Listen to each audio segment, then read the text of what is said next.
A decade of war, now a pandemic. COVID-19 is spreading fast in Syria's last rebel-held province, particularly among displaced people in overcrowded camps. So, can health workers prevent another humanitarian disaster? This is Inside Story.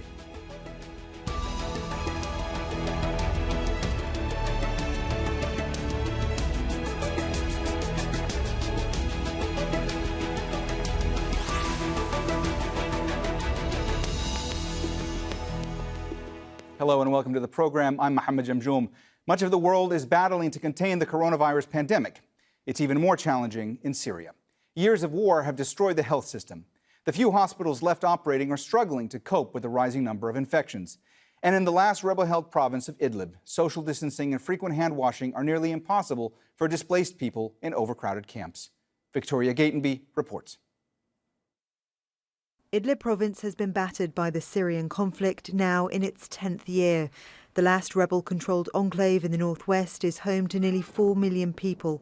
Most depend on aid to survive, and many live in makeshift shelters in camps for the displaced. Idlib reported its first coronavirus infection in July. Since then, the number of people infected has increased rapidly. After 10 years of dealing with bombing, casualties and the targeting of health facilities, the coronavirus pandemic has really increased the burden on us. If cases of COVID-19 continue to increase, the health sector will completely collapse. Idlib has 8 hospitals that can treat COVID-19 patients, but the UN says 7 are already overwhelmed. And each one is desperately short of equipment. There are 142 ICU beds and 155 ventilators to cover the entire region. The beds in the intensive care unit are completely full. We have around 30 beds, all of which are occupied with patients. Upstairs, we have another department with 30 beds, and we have 30 patients in that department too. The outbreak has mostly affected Idlib's cities so far, but the fear is the virus could spread to overcrowded camps where social distancing is difficult. Today we can say that the situation is very worrying in Idlib. In one of the centers that we have, we are at 90% of bed occupancy rates. That is very, very high.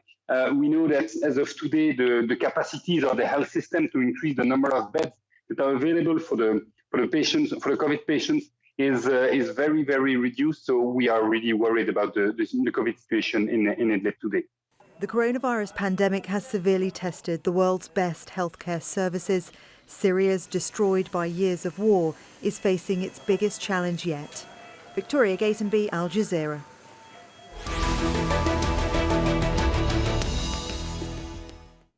All right, let's bring in our guests. From Idlib in Syria is Dr. Ihsan Eidi, a cardiologist at a hospital that's supported by Islamic Relief. From Amman in Jordan, Amjad Yamin, Director of Advocacy for Save the Children's Syria Response. And from Norman, Oklahoma is Joshua Landis, Director of the Center for Middle East Studies at the University of Oklahoma and editor of the Syria Comment blog. Thank you all for joining us. Ihsan, let me start with you today. Why is there such a sharp rise in the number of COVID-19 cases in Idlib right now? In fact, the number of confirmed cases till now is not the true number. The number, in fact, is much more than confirmed cases because not all patients who are suffering from respiratory tract infection and suspected of COVID-19 do the test. And many, in fact, die in their homes and don't go to the hospital because some are afraid of going to the quarantine centers. Amjad, you heard Ihsan there talking about the fact that there is concern that the number of cases right now does not accurately reflect the number of people that are infected. What are the steps that are being taken to limit the spread of COVID-19 in Idlib and in other parts of northern Syria? Thank you so much for this, Mohammed. So we and other humanitarian agencies are trying very hard to try and limit the spread of COVID, starting from implementing some of the WHO measures in schools, in hospitals, even in our own programming. So, for example, where we do nutrition work, we traditionally would have 10 people in the same room. Instead, we cut down on that to make sure that there is enough safe distancing for people. Essentially, similarly in education, we've closed a lot of the face-to-face education activities, and we started substituting it with some of the more creative or more innovative ideas. But sadly, the situation remains very, very difficult for families. We are, as of today, the best number we have is that there's at least 1,150 different settlements or sites where people live in tents, in camps, and they cannot possibly have be able to reach the self-isolation they need, the hygiene material they need to maintain some of the appropriate measures that they need to take to prevent the spread of the virus. So we remain in a place where there are high needs, high levels of contact between people. And even if you block all the different services, people will still need to continue to live, to eat, to go to work. And it's sadly a very, very difficult situation for the families right now in Syria. Joshua, despite the truce in Idlib, there is still intermittent fighting on the ground there, isn't there? I mean, how fragile exactly is the situation right now? The situation is pretty fragile. Turkey has put in many more reinforcements, but the Syrian regime is eager to continue to put pressure on Idlib. And it's determined to take back the entire province eventually.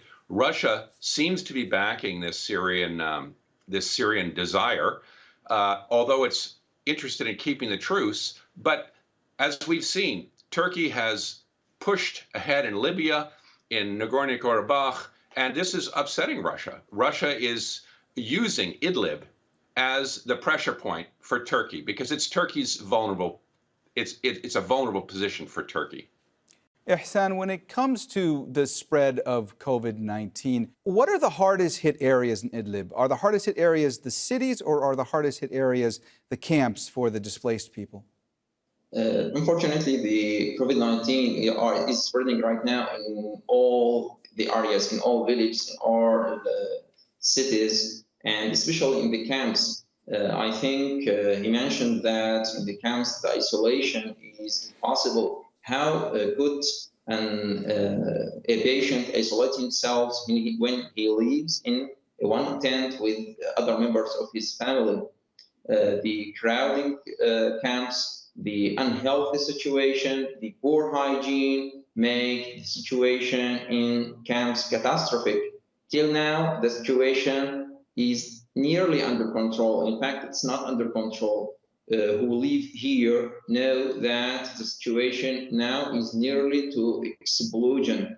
If the number of cases explodes more than now, the number of deaths, the number of respiratory failure patients will be tens of what is it now?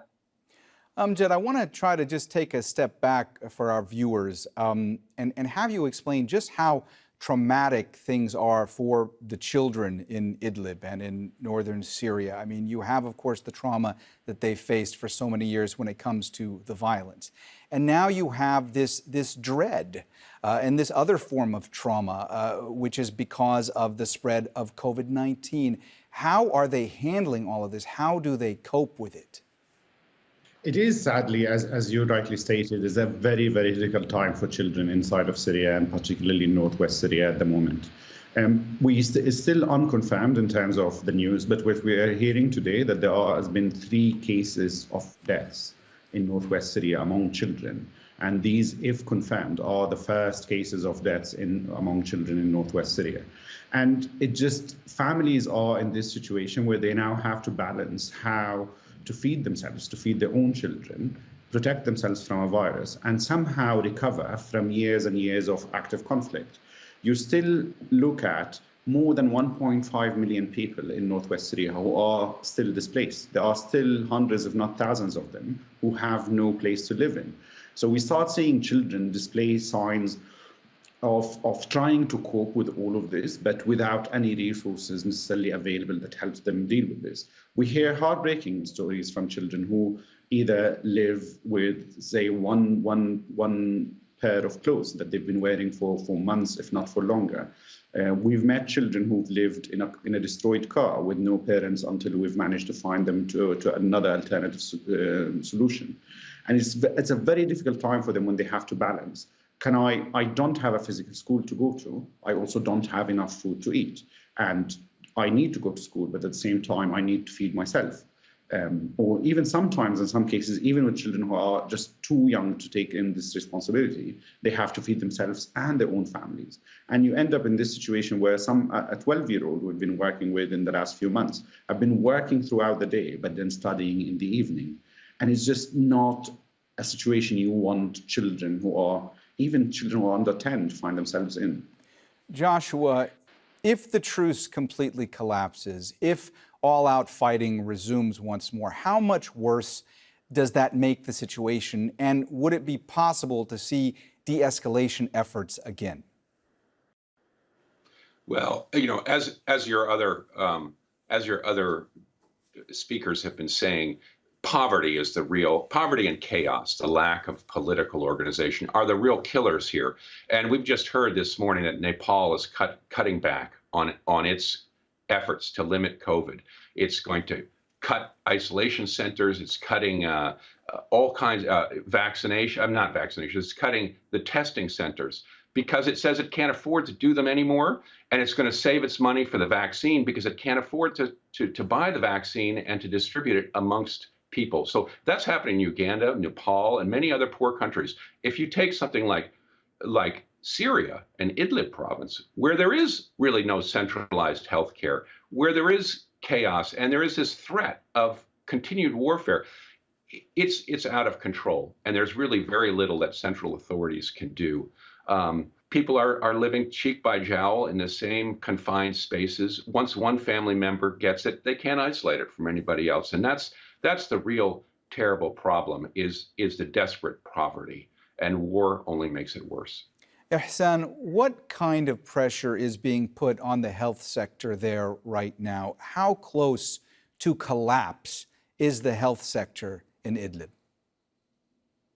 We know that Idlib area is a war zone, and it gives us an idea about the health situation here. In fact, the infrastructure is so weak, and the displacement, the large amount of displacement of people in the beginning of this year. Many people are living now in Riha and the village near there don't have any centers, just they have one primary care center, and this make them should go for 30,000 kilometers to reach to the nearest hospital, makes them suffer a lot and don't find a good health care for them. Also, we have quarantine centers, we have hospitals, we have ICU, but in fact, they are just a little. They can't provide people with COVID-19, all people with COVID-19. For me, myself, I sent my neighbor to a hospital, but unfortunately, we don't find an empty bed for him. And he stayed home the day next, he was died. He had respiratory failure. The COVID-19 infection was so much severe. His saturation oxygen was 80. His son did his best. He built a bottle of oxygen to his home, and that's all he can do. Unfortunately, he was dead. So it's the situation. And this patient is not confirmed cases. So it doesn't.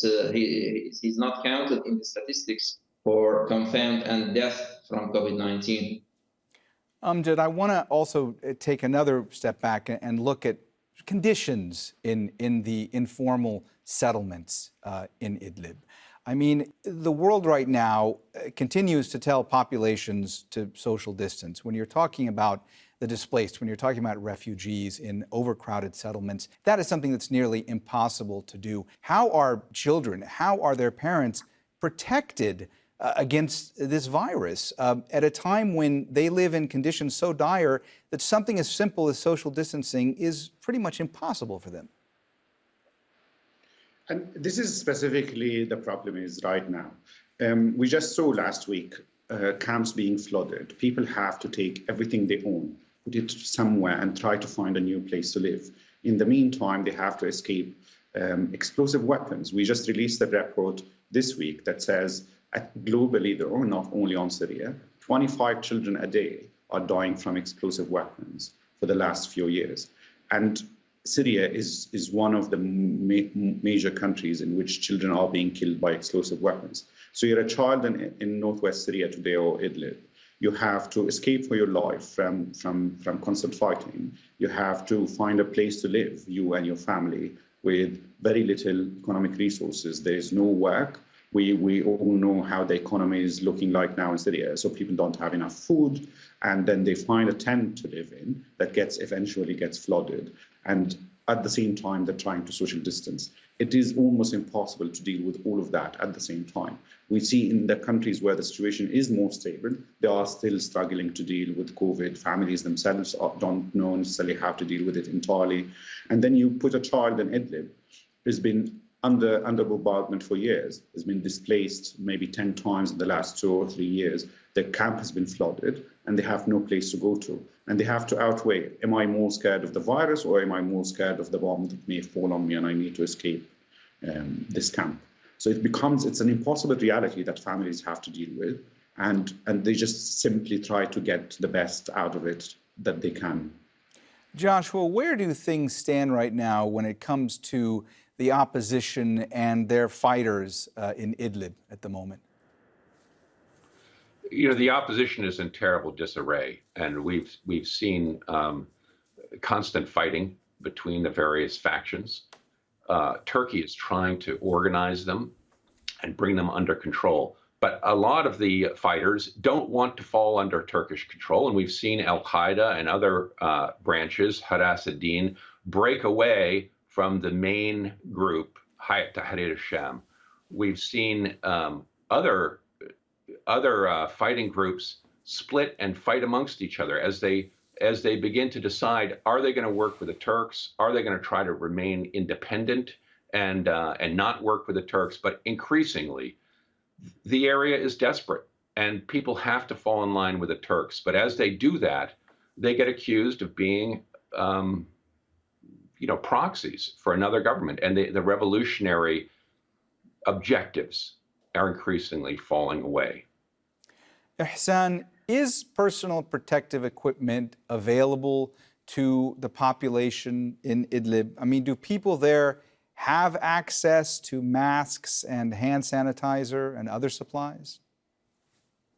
First of all, it should be available to the medical staff, and it's not plenty and not available to all medical staff, especially the standard personal protective equipment in quarantine centers. For example, I spoke to my friend, Dr. Ahmed Hassan. He's working in Al-Watani Hospital. There is a quarantine center in Idlib city, and it's an active center. Unfortunately, they don't have the personal protective equipment standard.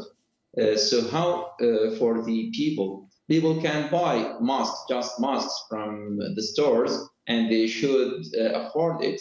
But how you want those people to buy the mask if they can't afford the bread they want to eat? Most people here are living under the poverty line, in fact. So to tell them to buy a mask is not, they will not be convinced with this. Joshua, it looked to me as though you were nodding along to some of what Ihsan was saying. Did you want to add to the point he was making? Well, the point he is making, which is that the situation is there's really very little that can be done to stem the spread of coronavirus. And, you know, I think my son just had coronavirus here, but we were able not to become infected as a family because he had his own room and we managed to find a bathroom for him to go to, and we delivered the food to his door. And for over 2 weeks, that's the way he lived. But if you're living 10 people to a small shelter, there's no way you can do that. The infection is just going to run rampant through the entire place. And that's the desperation. It's the poverty that stops any of these mitigating efforts to be carried out, that can stall the spread. And as the cold weather comes in, we're seeing the spread really pick up. And it's only in places like, we've just heard that France has turned the corner a teeny bit on this spread, and other European countries. But in places like the United States, it's continuing to go up day by day. We're breaking records every single day. And that's because the cold weather is coming in and people are getting exhausted with trying to fight this virus. So really, the hope is for this vaccine to come down. But how will a place like Idlib get the vaccine when there's no money and all the rest of the rich countries are fighting for it? Joshua, first of all, I hope your son is doing better. Let me also ask you about glad to hear that, about a point you were making. When it comes to the international community, do you feel that they are stepping up at all when it comes to the Syrian people, or have they just abandoned them? You know, increasingly, unfortunately, the Syrian people are being forgotten. And you know, we're hearing the United States is trying to shift to Asia. It's there's debate about where our policy should be in Syria. And I think this is true for the entire European community. We've just seen a focus on Lebanon. Lebanon has much stronger and better relations with the European community. And there's division. The Jordanians need help. The Lebanese need help. Turkey is just putting in new actions to stop the spread of COVID. So Syria increasingly is being forgotten. Once ISIS has, and the spread of ISIS has been tamped down, increasingly, it's unclear what the country, what Europe and the United States and the rest of the Western world's policy is towards Syria. Amjad, I want to talk about just how difficult it is getting aid into northwestern Syria. And not just now. I mean, even before this pandemic, it was extremely difficult. Could you talk our viewers through the logistics of trying to get such much needed supplies to such a desperate population? As you rightly pointed, it has always been difficult, and it has gotten particularly harder since July of this year, when the cross-border resolution removed one of two border crossings that we could have used before also to deliver humanitarian aid. Now we're looking at supplies that could come from anywhere from the world, but they need to go only through one border crossing that we are allowed to use through the UN Security Council resolution. If you look at today, to deliver aid into areas in Idlib, for example, into Aleppo, for example, that are a bit further east within Northwest, you could need to drive for more than 12 hours just to get basic supplies in, because the border crossing that was closer to that area has been removed. And this is an issue we see right now in Syria across. As the international attention on Syria is decreasing, so is the funding, and so is the political attention. So then the discussions around humanitarian needs become entirely more politicized, where its decisions are no longer being made based on what people need, but rather based on the politics of the different states that are involved in Syria. We currently are struggling to pay teachers' salaries when you need them the most. For example, for us to be able to reach children nowadays, we send teachers, we call them mobile teachers. We, instead of having the children come to the school, and because of the impossibility of social distancing there, we started sending teachers to people's homes to help them at least not lose some of the gains they've made in their education, but then use to pay teachers' salary because you are particularly underfunded. Ihsan, we just have a couple of minutes left. Let me just ask you to expand on a point that you were making before. How risky is it right now for healthcare workers in Idlib? Are they becoming infected at high rates as well with COVID-19? Since the healthcare workers are the first line to treat with patients, so as in the world, outside this area, they are the most affected people by this coronavirus, especially that they don't have access to the standard personal protective equipment. We have many of our colleagues who were infected. We have many doctors and nurses and even workers who were killed by this infection. For example, a few days ago, a doctor who lived in Armaz, he was dead by acute respiratory syndrome. It's assumed to be COVID-19. It's not confirmed, in fact, because he had the symptoms the day, and the next day he was dead. So many of our colleagues were infected. Many have mild symptoms, some have moderate, just a few have severe symptoms, and few numbers were unfortunately killed by this infection. I'm sorry, Ihsan, we've actually just run out of time, so we're going to have to leave the conversation there. But thanks so much to all of our guests for joining us today, Dr. Ihsan Eidi, Amjad Yamin, and Joshua Landis. And thank you, too, for watching. You can see the program again anytime by visiting our website, aljazeera.com. And for further discussion, go to our Facebook page. That's facebook.com/AJ Inside Story. You can also join the conversation on Twitter. We are at AJ Inside Story. From me, Mohammed Jamjoom, and the whole team here in Doha, bye for now.